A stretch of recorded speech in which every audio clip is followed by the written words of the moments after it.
Они во всем виноваты. Есть невероятная дьявольская черта евреев, что они иногда могут притворяться жертвами, но на самом деле они дьявольски настроены и совершают геноцид.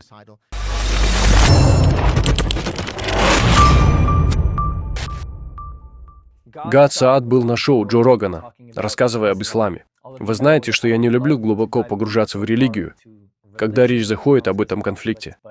Но хотите верьте, хотите нет, этот конфликт глубоко религиозен и политичен.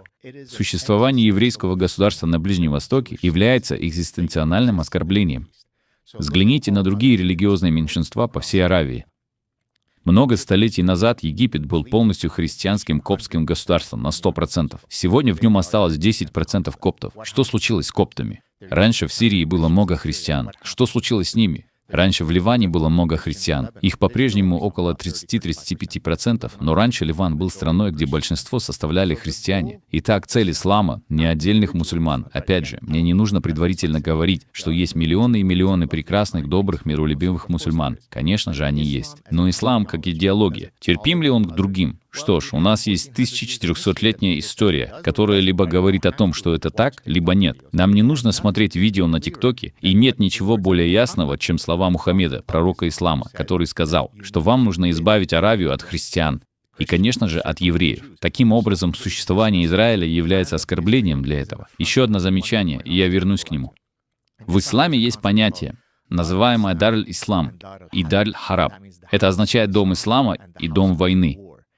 Все, что находится под контролем ислама, это хорошо. Все, что еще не находится под контролем исламистов, находится под контролем дома войны.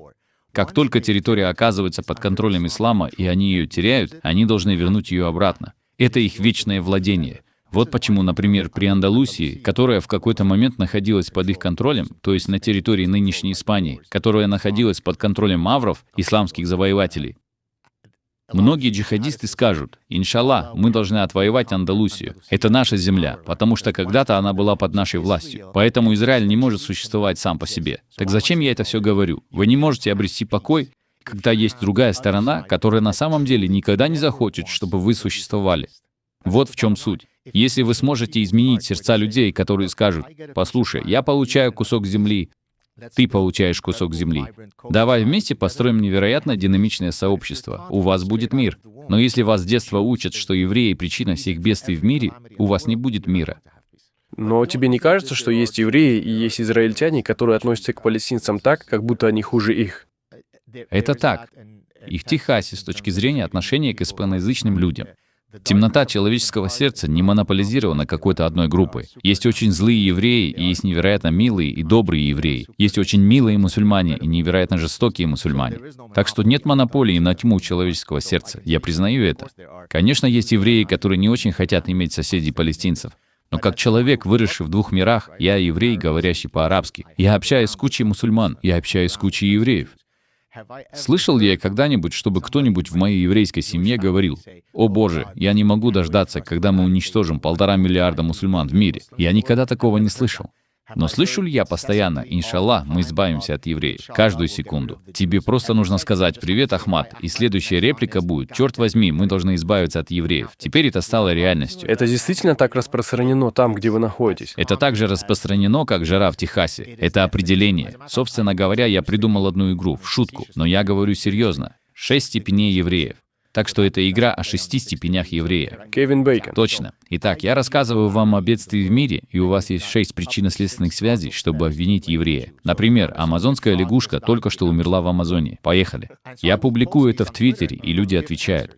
Часто они просто подыгрывают, но таков образ мышления. Например, у вас диабет. Это потому, что евреи, контролирующие фармацевтическую промышленность, не выпускают лекарства. Я расскажу вам о недавнем случае, с которым я столкнулся. Я выложил полицейские отчеты на нескольких парней, пойманных в Хаттерсфилде, городе в Англии, которые обрабатывали молодых белых британских девушек и насиловали их. И вы можете знать это, а можете не знать. Я не уверен, обсуждали ли мы это в прошлом, но в Британии за последние 25 лет в невероятных промышленных масштабах обрабатывали молодых белых девушек и насиловали, якобы азиаты. Это эвфемизм для обозначения мужчин определенного религиозного происхождения. Но они говорят, что это азиаты. Итак, их имена. Позвольте мне их кратко изложить для вас. Мухаммад Ахмад, Мухаммад, Ахмад Мухаммад, Мухаммад, Мухаммад Ахмад, Ахмад Мухаммад. Итак, я выложил их, и саркастически заметил, что не нужно иметь много мозгов, чтобы проанализировать эти данные и понять, что объединяет всех этих джентльменов. Кто-нибудь помог мне? Знаешь, сколько людей написали мне и обвинили во всем евреев? Не в шутку. А теперь я хочу спросить тебя, Джо. Но как? Я как раз собирался спросить тебя об этом. Почему, когда трое Мухаммадов изнасиловали 12-летнюю британскую девочку, вы обвиняете в этом Мордехая? Трое Мухаммедов — маленький Мордехай. Скажи мне, как бы ты это объяснил? Я не знаю, как они это делают. Кто их впустил? Иммиграционную политику контролирует еврейская кабала. Это Джордж Сорос, еврей, который контролирует идеологию открытого общества.